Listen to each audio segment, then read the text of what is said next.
আজকে চলে এসেছি ঘেটকোল পাতা বাটার রেসিপি নিয়ে। প্রথমেই ঘেটকোল পাতা সাথে গোটা রসুন আর রয়েছে কাঁচা লঙ্কা। এবার কি করব, গ্যাসের ফ্লেমটা অন করে কড়াই বসিয়ে কড়াইটা একটু গরম করে এই সমস্ত কিছু একটু নেড়ে চেড়ে নেব কিছুক্ষণ। এরপরে এই সমস্ত কিছু মিক্সিতে দিয়ে পেস্ট করে রেডি করে রাখবো।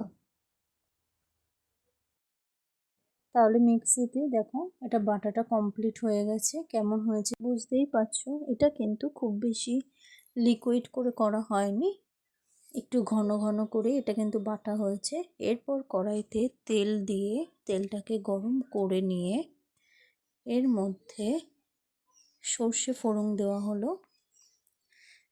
এর মধ্যে বেটে রাখা ঘাটকোল পাতাটাও কিন্তু দিয়ে দেব, দিয়ে কিছুক্ষণ নেড়ে চেড়ে নেব। এই পাতাটা কিন্তু কিছুক্ষণ নাড়তে হবে, নয়তো এটা লেগে যাওয়ার ভয় আছে। এইভাবেই একভাবে কিছুক্ষণ ধরে নাড়তে থাকবো। কার কার ভালো লাগে বলো তো এই পাতা বাটা? এগুলো খেতে কিন্তু সত্যি খুব সুন্দর লাগে। তাহলে দেখো বাটতে বাটতে কতটা শুকিয়ে যাচ্ছে। এবার দেখো নুন দেওয়া হলো, এবার হলুদ গুঁড়োও দিয়ে দেওয়া হলো।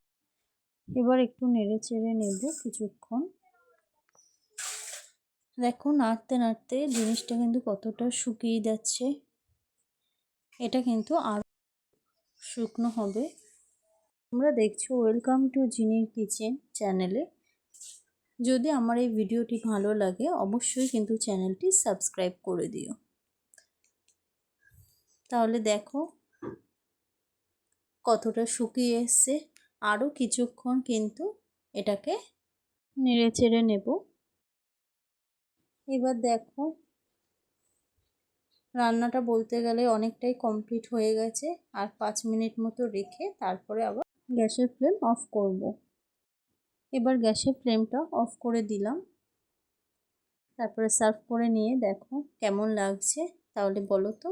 আমার ভিডিওটি দেখার জন্য সকলকে ধন্যবাদ।